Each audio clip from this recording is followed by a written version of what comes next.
বাংলাদেশ প্রায় ২৩ বছর পরে অস্ট্রেলিয়ার মাটিতে ক্রিকেট ম্যাচ খেলতে গিয়েছে ২টা টেস্ট। যেখানে অস্ট্রেলিয়ার মতো ব্যাটসম্যানরা, অস্ট্রেলিয়ার মতো বোলাররা দিশেহারা বাংলাদেশের কাছে। ১ম টেস্টের ১ম ইনিংসে যখন অস্ট্রেলিয়া ব্যাটিং করতে যায়, মাত্র ১৯৮ রানে অল আউট হয়ে যায়। যেখানে একটা হাসান মাহমুদের কাছে পুরা তারা দিশেহারা। তার বোলিংটা পুরোই আগুন। তারা কোনো প্রকারে সে আগুন থেকে বেরিয়ে আসতে পারতেছে না। মাত্র ১৯৮ রান করেছে। এটা কি একটা বেশি রান হয়েছে? এত একটা ব্যাটিং লাইন আপ, এত একটা বোলিং লাইন আপ অস্ট্রেলিয়ারা এখন দিশেহারা। বাংলাদেশের কাছে সুযোগ এসেছে অস্ট্রেলিয়ার মতো বড় দলকে কঠিনভাবে হারানোর। চিন্তা করে দেখেন, তাসকিন আহমেদ ভালো বল করেছে। তারপরে আপনার ব্যাটিং বোলিং ভালো করেছে। একমাত্র দ্বিতীয় হাসান মাহমুদ, সে তো সর্বপ্রথম ৬ উইকেট নিয়েছে। সে করছে। তারপরে আরেকজন আছে ইবাদত হোসেন, সে ২ উইকেট নিয়েছে। মানে বাংলাদেশের বোলিং লাইন আপে টেস্টের শুধুমাত্র পেসাররা ১০ টা উইকেট শেষ করে দিয়েছে। স্পিনাররা তো কোনো সুযোগই পায় নাই। চিন্তা করে দেখেন এতটা বোলিং লাইন আপ বাংলাদেশ শক্তিশালী। তারপরে যখন ব্যাটিং করতে নামবে, অস্ট্রেলিয়া মনে করছে বাংলাদেশকে ১০০ রানের ভিতরে প্যাকেট করে দেব। মনে করছে ইন্ডিয়া পেয়েছে ৩৬ রানে অল আউট করে দেবে। এটা শ্রীলঙ্কা বা ইন্ডিয়া নয়, এটা বাংলাদেশ। এটাকে ৩৬ রানে অল আউট করা এখন খুব কঠিন ব্যাপার। এতটা সহজ মনে করবেন না। বাংলাদেশ এখন খুব নিচু দল নয়, অনেকটাই শক্তিশালী। কারণ তারা হয়তো ভুলবশত ছোট দলের সাথে নাকানি চুবানি খাচ্ছে। কিন্তু বড় দলের কাছে তারা সবসময় সেরাই থাকে। বড় দলের সাথে তারা লড়াই করে ম্যাচ জিতে এবং কঠিন খেলা দেখায়। তার সেই প্রমাণ দেখিয়েছে ১ম ইনিংসে বাংলাদেশ ব্যাটিং করে। চিন্তা করে দেখেন, ১ম ইনিংসে যখন ১ম সেশন সুযোগ পেয়েছে, তখন তারা ১ উইকেটে ৯৮ রান করেছে। চিন্তা করে দেখেন, ৯৮ রান করেছে। তারপরে যখন দ্বিতীয় ইনিংস আজকে ব্যাটিং করেছে, প্রায় ৩ টে সেশন ব্যবহার করেছে। কোনো প্রকার তাদেরকে সুযোগই দেয় নাই। তারা তো নাকানি-চুবানি খেয়ে ফেলেছে। ৮ টা বোলারকে ইউজ করেছে বাংলাদেশকে অল আউট করার জন্য। কিন্তু পারে নাই। বাংলাদেশ বোলার পর্যন্ত দেখেন লড়ে যাচ্ছে। যেখানে হাসান মাহমুদ দেখেন মিরাজকে সঙ্গ দিয়ে সে ভালোভাবে দেখেন ঠেকিয়ে যাচ্ছে। আর মিরাজ এখানে ৩৫ রানের মতো করে ফেলেছে। চিন্তাটা করে দেখেন, প্রায় ৩২ রানে করেছে, যদিও ৫০ এর কাছাকাছি পৌঁছেছে। কিন্তু হাসান মাহমুদ সে তো বোলার, তারপরও এতটা বল খেলেছে, প্রায় ৬৩ টা মারার বল খেয়েছে।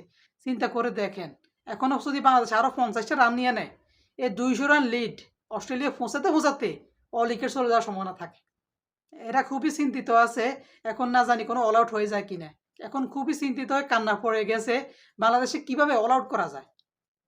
চিন্তা করেন বাংলাদেশ কতটা ভালো করতেছে।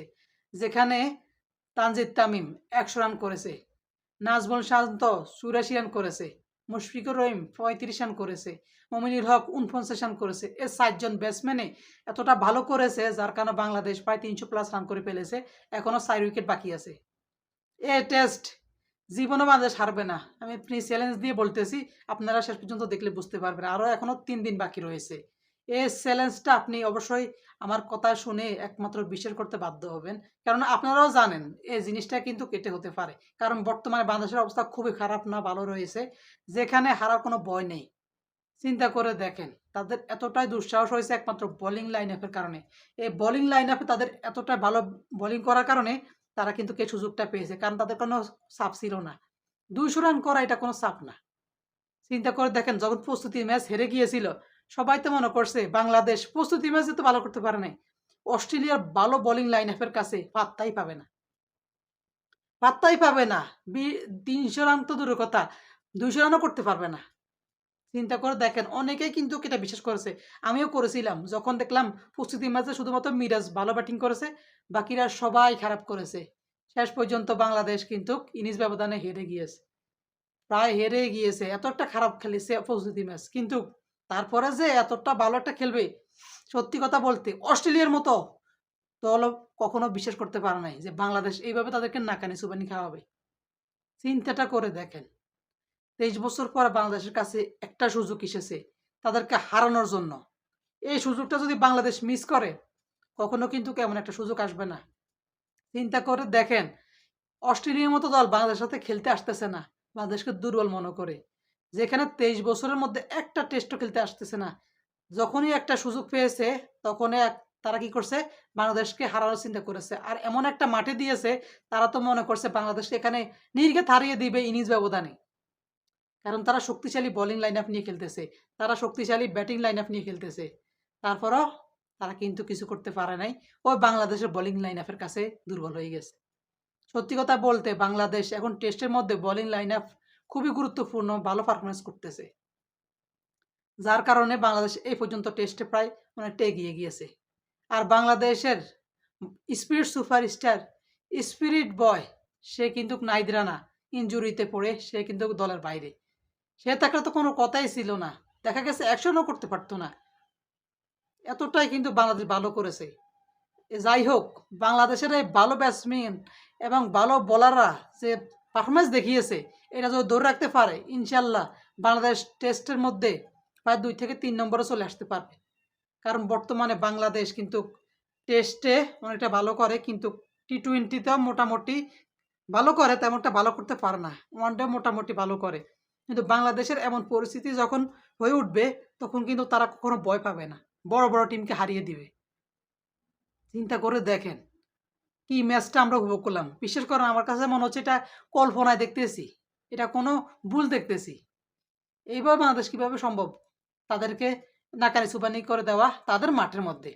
বিশ্বাস করবেন না, প্রায় বাংলাদেশে সবাই তাদেরকে প্রশংসায় বাসতেছে, এবং কি ইন্ডিয়ান, পাকিস্তানি সবাই তাদের প্রশংসা করতেছে। কারণ অস্ট্রেলিয়ার মাটিতে গিয়ে অস্ট্রেলিয়াকে নাকানি চুবানি খাওয়া এটা এত সহজ বিষয় না। আর অস্ট্রেলিয়ার বোলিং লাইন আপ খুবই ভালো। মিচেল স্টার্ক, কামিন্স, হ্যাজলেউড, এগুলা হচ্ছে বিশাল মাপের বোলার। এদেরকে হারানো কিন্তু বহুত মুশকিল। তাই এদেরকেও দেখেন কোনো প্রকার সুযোগ দিতেছে না, পাত্তা দিতেছে না। তানজিদ তামিম ব্যাটিং করতেছে আর বোলার কে করতেছে সেটা কোনো দেখতেছে না। সে বুঝতেছে আমি আমার ব্যাটিং করতে হবে, কে বোলিং আসলো কে না আসলো আমি ওটা দেখার দরকার নেই। যার কারণে কিন্তু আজ বাংলাদেশের এ পর্যন্ত চলে গিয়েছে। সুন্দর একটা ম্যাচ উপভোগ করলাম, সবাই কিন্তু উপভোগ করতেছে। আশা করতেছি বাংলাদেশ হতাশ করবে না। এই যে পারফরমেন্স দেখিয়েছে, গত এখনো 3 দিন বাকি আছে, এই 3 দিনের মধ্যে কালকের ম্যাচ, কালকের দিনটা বাংলাদেশের অনেক গুরুত্বপূর্ণ। যদি কম করে হলেও 50 থেকে 100 রান তুলতে পারে, বাংলাদেশ জয়ের প্রায় 80% এগিয়ে যাবে। যেখানে অস্ট্রেলিয়া এগুলো পরিশোধ করতে করতে তাদের উইকেট চলে যাওয়ার সম্ভাবনা থাকবে। অস্ট্রেলিয়াতে এমনিতে দেখলাম আজকে মন খারাপ, স্টার্ক কান্না করে দিয়েছে দেখলাম। কারণ কিছু করার নাই, এখন এদের কাছে হারে গেলে তো তাদের লজ্জা। ছোট একটা টিম যেখানে জিম্বাবুয়ের সাথে হেরে যায়, তাদের সাথে আমরা হেরে গেলে আমরা কিভাবে চোখ দেখাবো, সেই ভয়ে কিন্তু তারা অনেকটাই নার্ভাস হয়ে আছে। যার কারণে আজকে তাদের খেলাগুলো এরকম খারাপ পারফরমেন্স হচ্ছে। আশা করতেছি বাংলাদেশ ইনশাল্লাহ বাংলাদেশ ভালো একটা করবে এবং ভালো একটা টার্গেট দিবে। আশা করতেছি এই ম্যাচটাও জিতবে, পরবর্তীতে দ্বিতীয় ম্যাচটাও সেটা কিন্তু ভালো একটা পারফরমেন্স করবে। কারণ এই সুযোগ সুযোগ কিন্তু বারবার আসে না। অস্ট্রেলিয়ার মতো দল আর কখনো তাদেরকে ছোট করতে পারবে না যদি তারা এই পারফরমেন্সটা দেখাতে পারে, ভালো একটা ম্যাচ দেখিয়ে জিততে পারে। অস্ট্রেলিয়া এত ছোট মনে করিয়েন না, অস্ট্রেলিয়া অনেকটা ভালো দল, যেখানে তাদের মাটিতে গিয়ে ভালো খেলা এত মুখের কথা না। তাই এতটা প্রশংসা করতেছি। আপনারা বলে না যে বাংলাদেশের প্রশংসা করতেছেন, পিছের কথাগুলো ভুলে গেছেন? পিছনে তারা কি করছে, কোন রেকর্ড করছে তারা? না ভাই, আপনি একটা চিন্তা করে দেখেন, বাংলাদেশ কিন্তু টেস্টটা অনেক ভালো করতেছে। আপনি দেখেন, নিউজিল্যান্ডকে হারিয়ে দিয়েছে, পাকিস্তানকে হারিয়ে দিয়েছে। এখন শুধু সামনে এখন অস্ট্রেলিয়াকে বড় দল হারিয়ে দেওয়ার জন্য। অস্ট্রেলিয়া কি আপনার দুর্বল দল? দুর্বল না। জিম্বাবুয়ের কাছে হেরে গিয়েছে, ঠিক আছে, তারা বুঝে উঠতে পারে নাই, ভুলবশত ব্যাটিংও ভালো করতে পারে নাই, বোলিং লাইন আপ ভালো ছিল না, তার কারণে এই অবস্থা হয়েছে। হাসান মাহমুদ দেওয়ার সুযোগ পায়নি। এখন দেখেন কতটা সুন্দর একটা ম্যাচ দেখতেছি, উপভোগ করতেছি। এই ম্যাচটা হেরে যাওয়ার কোনো সম্ভাবনাই নাই। 100% শিওর এই ম্যাচ বাংলাদেশ জিতবে ইনশাল্লাহ, যদি বাংলাদেশ ভালো করতে পারে। তাই এই কনফিডেন্সটা যদি রেখে ভালো করতে পারে, পরবর্তী ম্যাচগুলো ভালো করতে পারবে। তাই আমি ধন্যবাদ জানাই বাংলাদেশ টিমকে এত সুন্দর একটা ম্যাচ উপহার দেওয়ার জন্য। আমরা সৌদি আরব থেকে ভাই কাজকর্ম করে তাদের ম্যাচটা দেখি। রাতের 3:30 বাজে বাংলাদেশের ম্যাচ শুরু হয়, টেস্ট ম্যাচ। কিন্তু তারপর আমরা দেখি। কেন দেখি? কারণ বড় দলের সাথে খেলা। যেহেতু বোলিং ভালো করছে, যার কারণে ব্যাটিংও ভালো করবে সেই আশায় খেলতেছি। আলহামদুলিল্লাহ তারা কিন্তু হতাশ করতেছে না। তারাও আমাদেরকে কিন্তু ভালো একটা রেজাল্ট দিতেছে। অবাক হয়ে গেলাম। Well done Bangladesh. সুন্দর একটা ম্যাচ উপহার দেওয়ার জন্য। তো আজকের ভিডিওটা আর বড় করব না। সবাই বাংলাদেশের জন্য শুভকামনা জানাবেন এবং ভিডিওটি ভালো লাগলে লাইক, কমেন্ট, শেয়ার করে দিবেন। সবাই পাশে থাকবেন। পরবর্তীতে ভিডিও আসবে ইনশাল্লাহ।